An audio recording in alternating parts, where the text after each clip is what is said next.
Et c'est un honneur pour nous d'avoir avec nous ce soir pour la deuxième édition du gala prestigieux, bien sûr, le gala des 100 entreprises les plus dynamiques de notre pays, le président de l'association des grandes entreprises du Togo. Madame la ministre, permettez-moi d'inviter à présent pour son allocution le président de l'association des grandes entreprises du Togo, Monsieur Edem Tengue, sous nos ovations, s'il vous plaît.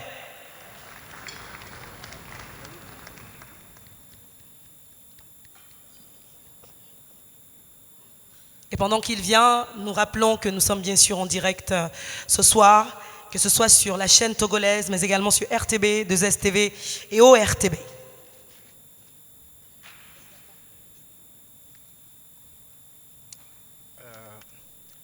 Avant de commencer tout propos, Madame, vous me faites beaucoup d'honneur. Je ne suis pas encore le président, je ne suis que le modeste conseiller du président Ahianlé qui, empêché, avait vraiment voulu porter ce soir ici la voix de la JET pour témoigner de l'attachement et du prix que la JET porte à la performance et à l'innovation des entreprises dans notre pays. Cependant, ses occupations l'ont retenu ailleurs et il m'a fait l'honneur de me demander de le représenter. Excellence, Madame la ministre des Transports et des Infrastructures, représentant du chef de l'État, Excellence, Madame la ministre, conseiller du chef de l'État en charge du climat, des affaires, Excellences, Mesdames et Messieurs les ambassadeurs, je pense notamment à la représentante de l'ambassadeur du Gabon, Excellences, Mesdames et Messieurs les représentants des organisations internationales au Togo, je pense à la BCAO, représentant résident de l'UEMOA et aussi à l'ONUDI, Monsieur les présidents des organisations patronales, Monsieur le vice-président Mouevi, Monsieur les directeurs des sociétés privées, publiques et parapubliques, Monsieur le directeur de cabinet du ministre de l'Environnement, Monsieur le représentant du ministre de l'Urbanisme, distingués invités en vos grades et qualités, tout protocole observé. Winston Churchill disait « Beaucoup considèrent le chef d'entreprise comme un homme à abattre ou une vache à traire. Peu le voir comme le cheval tirant la charrue. » Le gala de ce soir infirme cette perception de Churchill. Il montre que le regard que notre société pose désormais sur le chef d'entreprise est nouveau.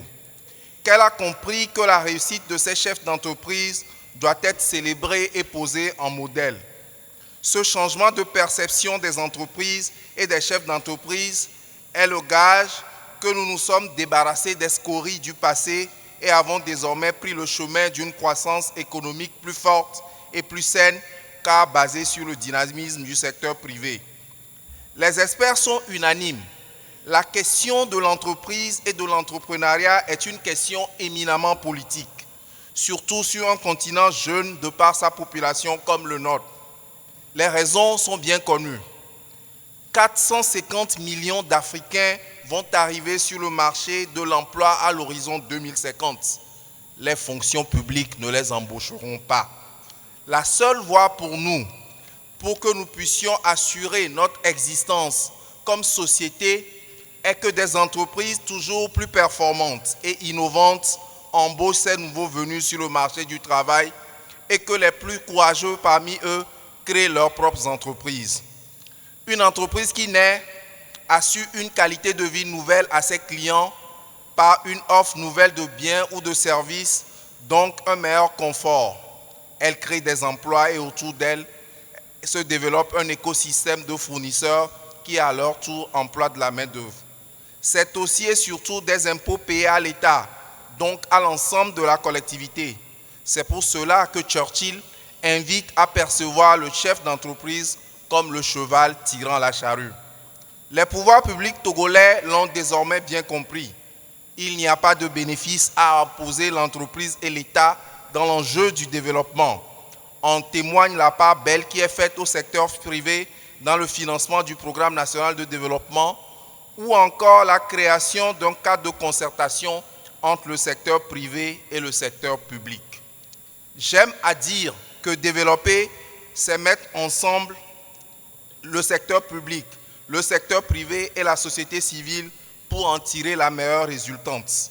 Ils sont finis les jours où, sur la base d'une politique économique d'inspiration keynésienne, l'on pouvait produire du développement à partir d'une injection massive de capitaux publics. Le président de la République, dans son discours de lancement du programme national de développement, nous l'a rappelé en des termes plus que clairs. Je cite, « Les ressources publiques sont rares et il est impératif d'en rationaliser l'utilisation pour parvenir aux fins que nous nous sommes fixées. » Fin de citation. Au nom de l'Association des grandes entreprises du Togo, nous saluons ici la vision éclairée et l'action résolue du président de la République, son Excellence Faure Essozimna Gnassingbé, en faveur du monde de l'entreprise et du secteur privé. Mais comme je le disais plus haut, la question du développement des entreprises, qu'elles soient grandes, moyennes, petites ou toutes petites, est une question éminemment politique. En effet, le pacte social, ou plus précisément, la composante fiscale de ce pacte social, concentre les prélèvements obligatoires nécessaires au fonctionnement de l'État qui fournit des services régaliens et majeurs comme la sécurité, la justice, l'éducation et la santé sur un nombre restreint d'entreprises.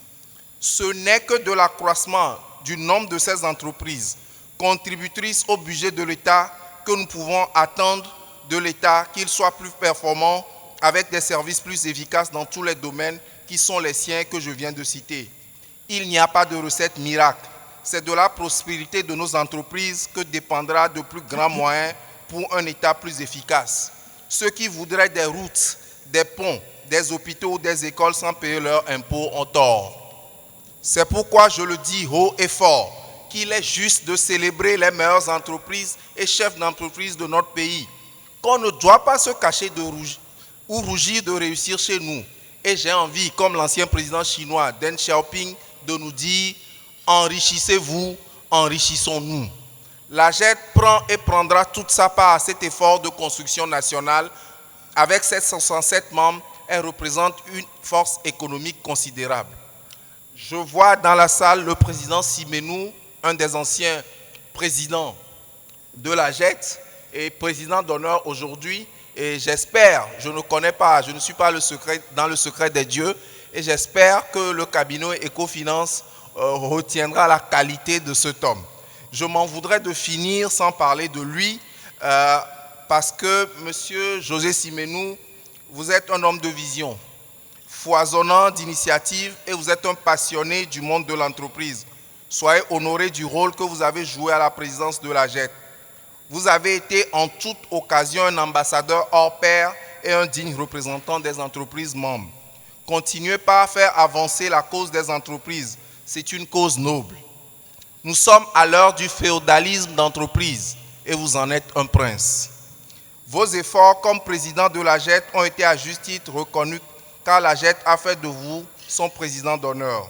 Mais avant de présider la JET, vous avez été un dirigeant d'entreprise remarquable qui a travaillé beaucoup au développement de GTA-C2A, premier dirigeant de NCA au Togo, qui a rapidement pris la première place sur son marché. Mais vous ne vous êtes pas lassé après tant d'efforts. Vous avez fondé la société La Protectrice et vous avez voulu laisser à la postérité un héritage en fondant l'Institut supérieur de droit et d'interprétariat. En parlant de votre parcours riche,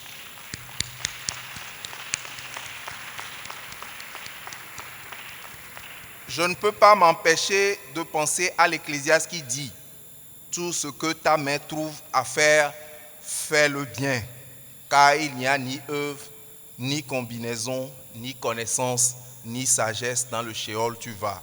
Vous avez bien fait tout ce que votre main a trouvé à faire. » Enfin, je voudrais souhaiter que ce gala annuel qui consacre les meilleures entreprises de notre pays crée de l'émulation parmi les différentes entreprises de notre pays dans le cadre d'une concurrence loyale et saine. Vive les entreprises togolaises pour que vive un Togo plus prospère. Merci pour votre attention.